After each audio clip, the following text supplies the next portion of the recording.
नमस्कार दोस्तों, आज मैं आपको एक ऐसी हॉरर स्टोरी बताने जा रहा हूँ जो बहुत पुरानी होने के साथ साथ डरावनी भी है।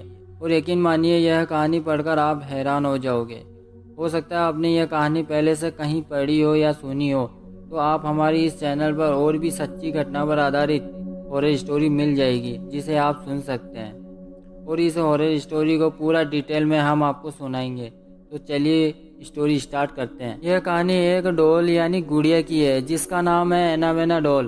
सन 1918 से एक अमेरिकन राइटर जो बच्चों की कहानियां और कॉमिक्स लिखते थे, उन्होंने सबसे पहले इस डॉल का जिक्र अपनी किताब रिगोवल ऑन में किया था। इस किताब में उन्होंने अपनी साथ हुई एक सच्ची घटना के बारे में बताया। वह लिखते हैं कि एक बार वह अपने घर के बैकयार्ड में टहल रहे थे, तभी उनको वह डॉल पड़ी हुई मिली। उन्होंने कभी भी पहले ऐसी डॉल अपने घर के आसपास नहीं देखा, इसलिए उन्होंने अपने पड़ोसी से भी पूछा, कहीं यह डॉल आपकी तो नहीं? उन्होंने इनकार कर दिया। उन्होंने इसके बारे में ज़्यादा नहीं सोचा और डॉल को अपनी बेटी को दे दिया। वह डॉल को देखकर बहुत खुश हो गई और उसके साथ हर रोज खेलने लगी। खेलते खेलते उसको डॉल के साथ इतना लगाव हो गया कि वह डॉल को एक पल के लिए भी अकेला नहीं छोड़ती थी। वह घर में अकेली बैठी उसके साथ ज़्यादा समय बिताने लगी और बातें करने लगी। उसके पिता को उसकी चिंता होती थी, लेकिन वो बच्ची समझकर उसे नज़रअंदाज कर देते थे। लेकिन जब वो 13 साल की हुई तब उसे एक किसी गंभीर बीमारी ने पकड़ लिया था। इलाज के लिए उसे वैक्सीन दे दी गई, लेकिन उसका उल्टा प्रभाव हो गया जिसकी वजह से उसकी मौत हो गई। लेकिन अजीब बात यह थी कि जिस तरह वह डॉल रहस्यमय तरीके से उनके घर में आई थी, ठीक उसी प्रकार वह गायब हो गई। ये कहानी लोगों में बहुत फेमस हो गई।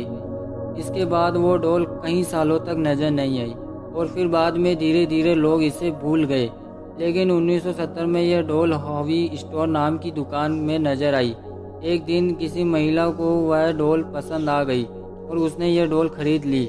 उस महिला को यह बिल्कुल भी अंदाजा नहीं था कि यह डॉल भूतिया है, लेकिन उसने यह डॉल अपनी बेटी डोना को उसके जन्मदिन पर देने के लिए खरीदा था। डोना उस समय नर्सिंग की पढ़ाई कर रही थी और हॉस्टल में अपने 2 सहेलियों के साथ रहती थी। वह इस गिफ्ट से बहुत खुश हो गई। इसके साथ साथ वह हैरान भी थी कि क्योंकि उसकी डॉल के साथ खेलने की उम्र नहीं थी, लेकिन उसको यह तोहफा बहुत पसंद आया। उसने डॉल को अपने कमरे में सजा कर रख दिया, लेकिन उसकी दोनों सहेलियों को यह डॉल बिल्कुल भी पसंद नहीं आई। उसमें से एक सहेली थी लू। लू को यह शुरू से ही डॉल अजीब लग रही थी और उसने डोना को यह डॉल अपने कमरे में रखने से मना भी किया था, लेकिन डोना ने उसकी बात नहीं मानी। इस डॉल के कमरे में आने के बाद अजीब हरकतें शुरू हो गई। डोना ने यह नोटिस किया कि यह अपनी जगह बदल लेती है। डोना ने यह कई दिनों तक नोटिस किया। अब फिर अपनी दोनों सहेलियों को इसके बारे में बताया। डोना की सहेलियों ने उसे सलाह दी कि तुम इस डॉल को कमरे से निकाल दो क्योंकि यह एक श्रापित डॉल है। लेकिन डोना ने उनकी बात नहीं मानी क्योंकि वह भूत प्रेत पर विश्वास नहीं करती थी। जैसे जैसे समय बीतता गया, लगभग 1 महीने के बाद उन्हें अपने कमरे में एक कागज का टुकड़ा मिला जिस पर बच्चे के लिखावट में लिखा था हेल्प मी। उन्हें ऐसे टुकड़े कई बार अपने कमरे से मिले।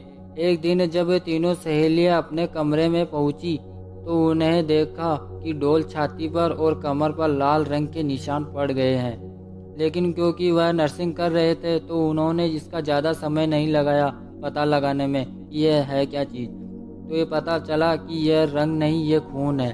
इस दौरान भी डोना की सहेलियों ने उसे बाहर निकालने को कहा, लेकिन डोना ने उनकी बात नहीं मानी क्योंकि डोना को भी इस डॉल से अजीब तरह का लगाव हो गया था। एक दिन लू घर में अकेली थी और डोना अपनी दूसरी सहेली के साथ कहीं बाहर गई थी। तभी लू को डोना के चीखने की आवाज़ आई। वह यह भूल गई थी कि डोना तो घर में है ही नहीं और जब से वह कमरे में गई तो देखा कि वह उस कमरे में डॉल के अलावा कोई नहीं है। इसके बाद कमरे से लू की चीखने की आवाज़ आई। इत्तेफाक से उस समय डोना और उसकी सहेली लौटकर आ चुकी थी। उन्होंने कमरे में जाकर देखा तो लू बेहोश पड़ी थी और शरीर पर गहरे चोट के निशान थे। डोना और उसकी सहेली ने लू को हॉस्पिटल एडमिट करवाया। 2 दिन बाद लू को होश आया और उसने बताया कि उस पर हमला उसकी डॉल ने किया था। यह बात सुनकर वह हैरान रह गई। डोना तुरंत ही चर्च में जाकर फादर से मिली, इस घटना के बारे में बताया। फादर ने भी उनकी बात सुनकर अपने और सीनियर फादर के पास भेज दिया। उन्होंने कहा कि इस डोल में बुरी आत्मा का साया है। उनके लिए यह बात दिल दहला देने वाली बात थी, इसलिए उन्होंने यह खबर पैरानॉर्मल एक्टिविटी एक्सपर्ट पति पत्नी को दे दिया और यह दोनों डोना के हॉस्पिटल पहुंच गए। डोल के साथ एक हफ्ता बिताया। एक हफ्ता बिताने के बाद उन्होंने बताया कि इस डोल के अंदर एक शक्तिशाली आत्मा का वास है और यह आत्मा डोल से निकलकर इंसानी शरीर में जाना चाहती है। इसने डोना का शरीर ही चुना है। उन्होंने बताया कि इस डोल को डोना से जल्दी दूर करना होगा। यह सुनकर डोना बहुत घबरा गई और डोल को उनके साथ ले जाने के लिए हाँ कर दी और वे पति पत्नी इस डोल को अपनी कार में घर ले जाने लगे। रास्ते में उनकी कार ने काम करना बंद कर दिया, जिससे कार दीवार से टकरा गई। खुशकिस्मत ये रही कि उनको ज्यादा चोट नहीं आई। कार के बेकाबू होने के पीछे इस डोल का ही हाथ था। पति पत्नी ने डोल को तंत्र मंत्र की शक्ति से अपनी वश में कर लिया और एक शीशेदार कांच के बॉक्स में बंद कर दिया। इसके बाद उन्होंने इस बॉक्स को अपने ही एक म्यूजियम में रख दिया। आज भी आप इस म्यूजियम में देख सकते हैं और साफ साफ बॉक्स पर एक वार्निंग भी लिखी हुई है कि बॉक्स को दूर से ही देखें और हाथ न लगाए। यह सच्ची घटना पर आधारित हॉरर स्टोरी आपको पसंद आ गई होगी। पसंद आ गए तो इस वीडियो को लाइक करना, शेयर करना और चैनल को सब्सक्राइब जरूर कीजिएगा।